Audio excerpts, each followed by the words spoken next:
Disse que o Augusto tinha dito para ele que não havia intermediário no contrato. Havia? Vocês têm essa comprovação que houve intermediário nessa negociação? Está correto? Esse segundo, pelo que o senhor está dizendo então, quem quer o impeachment do Augusto Melo por esse contrato não tem muito nexo, é isso? Não, assim, a gente tá apurando. Eu não vou nem entrar no mérito da questão política, porque faz parte do jogo. É um clube, nós temos um conselho deliberativo, dentro do conselho você tem correntes políticas, é do jogo isso. Então, a gente não pode nem defender quem administra, nem atacar e condenar quem é oposição e nem vice-versa. Então, faz parte do jogo.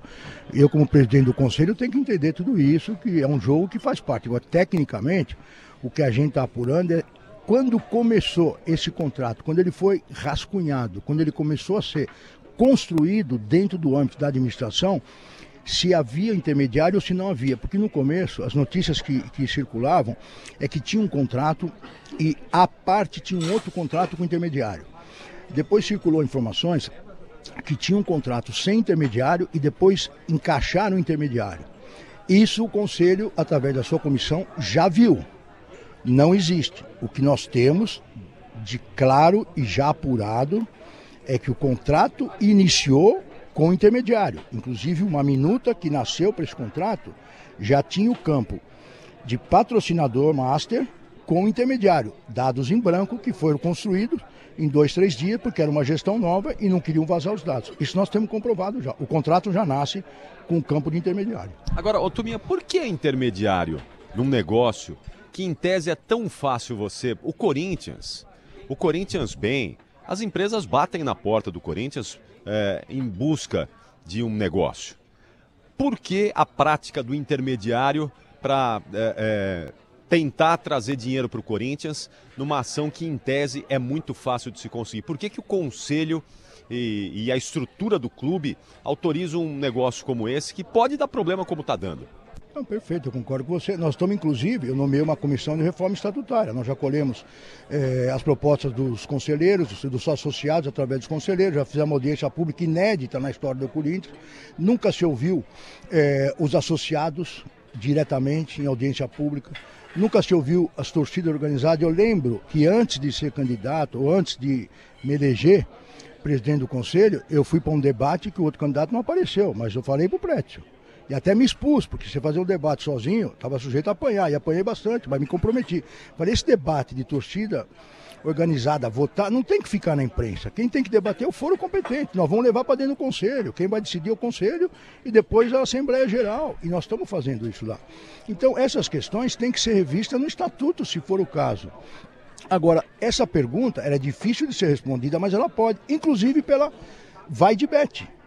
Por que a Vaidbet procurou intermediário? Então, assim, não é tudo culpa do Corinthians, você percebe? Ela faz uma nota pública e fala isso. Aí é uma opinião pessoal, não é do presidente do conselho. É difícil separar, mas eu estou separando. Quando eu vi a apresentação do contrato master, do patrocinador master, eu fiquei muito desconfiado, porque eram muitos valores para uma empresa desconhecida, mas podia ser um pré-julgamento, eu não gosto de fazer pré-julgamento. O que me chamou a atenção, talvez pela experiência vivida na minha profissão, eu fui policial a vida inteira, fui secretário nacional de Justiça. Quando alguém anuncia um patrocínio e esse patrocinador fala que vai pagar 120 milhões ano, que é muito dinheiro, é o maior patrocínio da história do Brasil. É um patrocínio que se equipara com patrocínios da Europa. E na Europa são SAFs, não são clubes que nem o Brasil. E você vê lá, o indivíduo que é o representante, ou o dono da empresa, ficar 10 minutos numa coletiva e ir embora. Pô, se eu sou dono da empresa e tenho uma mídia espontânea, eu fico 32 horas falando com a imprensa. Até para os caras falar o nome da minha empresa, 32 horas, de graça, é uma coletiva.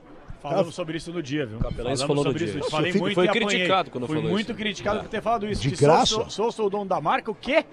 Aí o cara tinha um compromisso no almoço na hora. Acho que é o mais importante, né? Mas tudo isso bem. Me chamou a atenção, mas obviamente eu não posso prejudicar ninguém. Claro. E na época eu falei, esse cara vai ficar 6 meses e vai pular fora.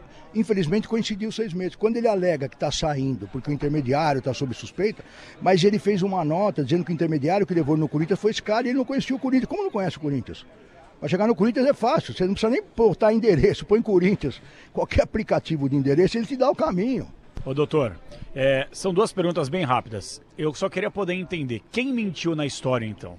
Foi o Augusto Melo ou foi o Rubão? nessa história envolvendo aí o intermediário? O Augusto falou que não tinha, de repente o Rubão foi lá e explanou para todo mundo que tinha. Como é que tá a situação? Quem mentiu então? Porque alguém mentiu nessa história. Quem foi? Não vou entrar nisso porque não é meu papel, a gente está apurando, até porque são momentos diferentes. A gente está apurando isso. O Rubão disse que falou, não é antes da virada do ano. O que a gente está apurando, o contrato já começou no primeiro dia do ano. Então, assim, não vou entrar nessa briga, não vou entrar na disputa. Acho que ela não é benéfica para o clube. Mas o Augusto falou algo para o senhor? Não, ele não foi ouvido. Nada. Ele prestou informações desde o primeiro requerimento. E saiu uma notícia que ele recebeu um grupo de conselheiros.